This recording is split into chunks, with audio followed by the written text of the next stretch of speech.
right, man. It looked like Ben Johnson's going to be calling plays for the Lions, and Dan Campbell gave up the play calling responsibilities. Let's talk about it. Thumbs up the video, share the video, subscribe to the channel, and subscribe but excuse me, it's the bell icon button. Hit all notifications, increase your chance to get notifications. We go live or drop a video. Last night, the offense, in short duty, apparently Jared Goff made Dan Campbell put him in the game for a series. The offensive line looked good, but it's the Atlanta Falcons. DeAndre Swift looked good, but it's the Atlanta Falcons. Some of the receivers, they marched right down the field, looked good. It's the Atlanta Falcons. DeAndre Swift went in for a touchdown, but it's the Atlanta Falcons. So, obviously, Ben Johnson is doing what makes Jared Goff comfortable, and, Dan Campbell just shows he ain't no control freak. And Ben Johnson, y'all got to understand there's going to be some ups and downs.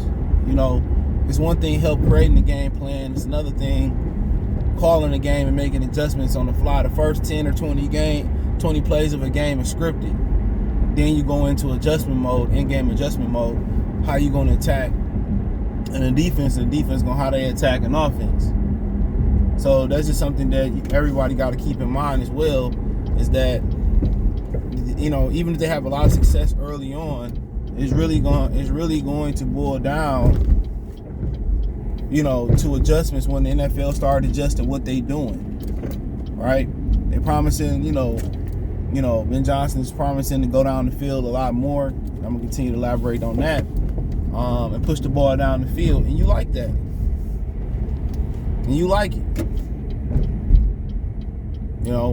But, Dan Campbell giving up play calling responsibilities, in my opinion, is humongous. It's huge. That just lets you know that, he trusts Ben Johnson, but more than that, he's not no control freak. He ain't no control freak. Damn, what is going on here? But he ain't no control freak. That's why you'll never, the car in front of you, that's why you'll never assume people don't use blinkers at all. But nonetheless, that just shows that Dan Campbell, ain't no control freak. And he trusts Ben Johnson. That's why you make him the offensive coordinator. You don't make him the offensive coordinator, you don't let him call plays. You ain't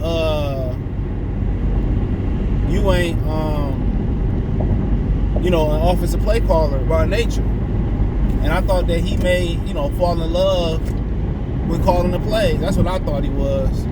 I thought he may fall in love with calling the plays. And he didn't. Credit to him. He didn't fall in love with calling plays and, getting trigger happy and doing all that other stuff. So, credit to him. Credit to him. Credit to him. Big time credit to him, man, for putting his ego aside and putting on the man. And then also you gotta understand too, a really good coach is involved in all three phases of football. And then they also, they're also good people. That's the best sign of a head coach. It's how he managed men and how he's a leader of men. Everybody get caught up in the X's and O's. But Ben Johnson showed that he's a great coach too. He's sitting down with Jared Goff and seeing how they can tailor make the offense to make Jared Goff comfortable. Anthony Lynn, I think he did it too, but Jared Goff got him in trouble because they was passing too much. So Ben Johnson is going to be able to see what he do, and he has to find a nice balance running the football. So Ben Johnson, they looking at what worked in L.A., what's going to work now, what couldn't work, what you don't like, how can we improve on some of your weaknesses and all that type of stuff. So, oh, man, these people cannot drive, bro. But They working on stuff. So I mean, yeah, they got off to a good head start last night. Offensive line gonna be the key, blocking, opening up holes. But the true test is gonna come next week with the joint practices with the Indianapolis Colts. With the game, they're playing a real team that could be an AFC Championship contender, not the Atlanta Falcons. So they got one of the best offensive lines in football. See how Hutch hold up against them. They got a really good defensive line, DeForest Buckner, great linebacker Darius Leonard. So they're a really good football team. And Matt Ryan got a little left in the tank, so I think that's still an Achilles heel. They keep recycling quarterbacks.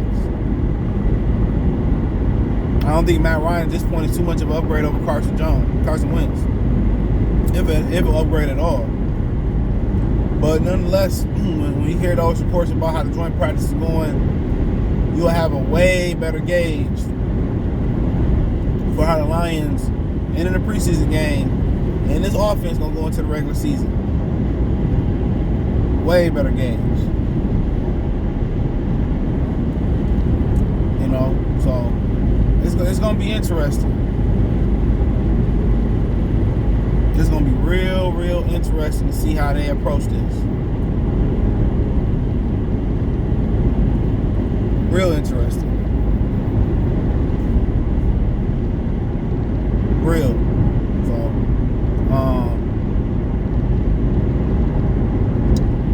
but they want to be aggressive.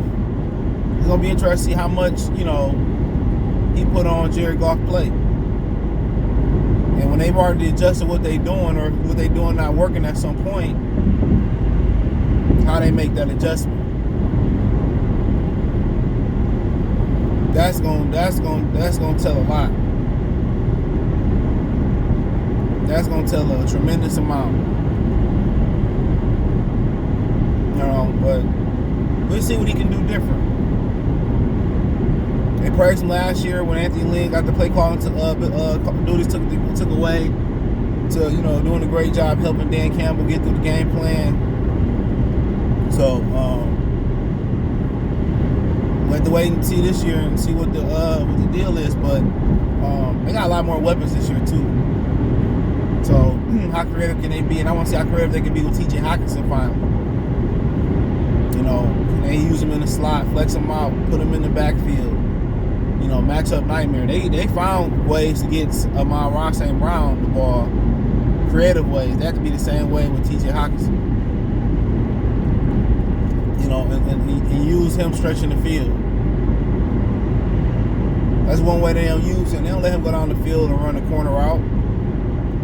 They don't let him go down the field and run through the seams on a fly. They don't even let him stretch it out and go on a post route. So it's gonna be real interesting. That's how I really want to see, how creative Ben Johnson can be getting T.J. Hockenson the ball going down the field.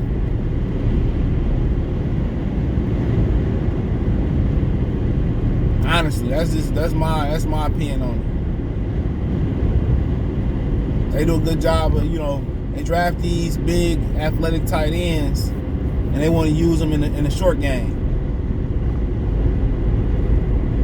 You know what I'm saying? They want to use them in the intermediate to short. They don't want to stretch them out. They don't want to make them a matchup nightmare. That's one of the things that I'm looking forward to, seeing how creative he can get T.J. Hockenson the ball down the field, and the Funches make the team as a tight end. Seeing how creative you can get the Funches down the field. Using these little, stick routes and run to the, first down and run to the first down and stop. And can we get them going vertical? And that's why T.J. Hockenson didn't work in Detroit. That's why Eric Ebron didn't work in Detroit. When he went to Indianapolis, they did a great job of getting him the ball vertically. They did a great job getting him the ball vertically. That's why Andrew Luck, him has so much success. If you're going to, run intermediate routes with him, a timing route pattern, that ain't what type of tight end he is. He's the type of tight end that gets down the field. Hockenson, he can do that too, but get him down the field. Bunch him and Amari up and make them a matchup nightmare. So I want to see how truly creative, Ben Johnson can be. I want to see how creative that, how creative he truly can be.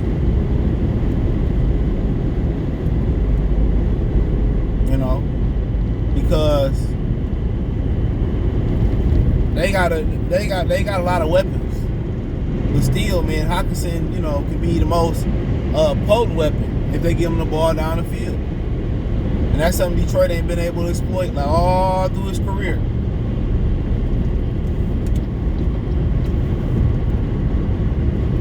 So, and then them just in general going to being aggressive and taking shots. That's cool, but we can't go out there and force it. You know what I'm saying? A lot of them shots, should be taken off of play actions. He did a lot of check down last year, and that's fine. You know what I'm saying? Especially if you got weapons that's gonna get yacked. New England made a living off of that, but just forcing it down the field, just cause, that sounds like a recipe for disaster. So they gotta take the right type of shots.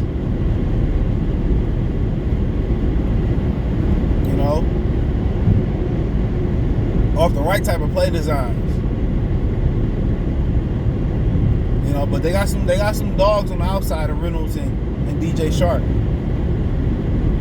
Two big, strong, fast tight ends. Receivers that can get vertical.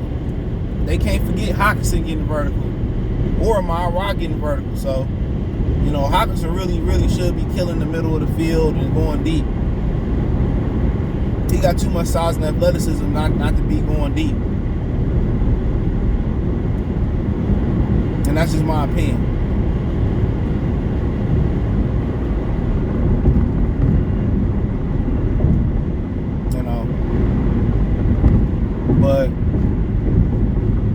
But yeah, Ben Johnson is the guy. He called the plays. We got our answer. And people don't understand how hard it is to balance a team and call and run an offense. You think about it, you got to be in offensive meetings all week. You know what I'm saying? Drawing that shit up, and then you basically just the co-head coach. Basically, even though you're making the final decisions out there, for the most part, you just the co-head coach. That's all you is, the co-head coach. Then you let somebody run the defense, you just paying attention to running the offense.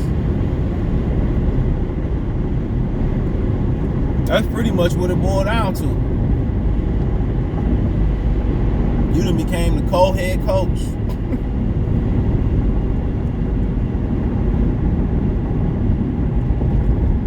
So you got to understand, it's a lot going into that. You all in the offensive meetings all week. How can you manage the team and manage the bus schedule, manage when we leave, and manage other players on the team? You can't. Not 100%, especially when you're a new head coach.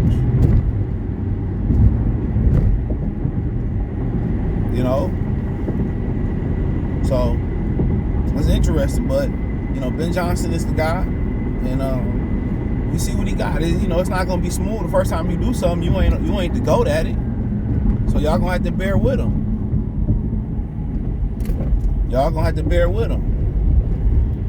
It's like Dan Campbell. Yes, he gonna make some mistakes coaching. That's a fact. The first time he did something, Brad Holmes, of course, he gonna make some mistakes. But you can't give up on somebody if they not the best at something when they first try it. It takes time.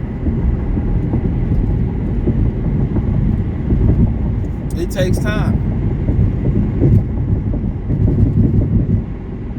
So just like I said before, you got to bear with these coaches, man. These GMs, the first time they doing it. So if you want to hit a diamond in the rough,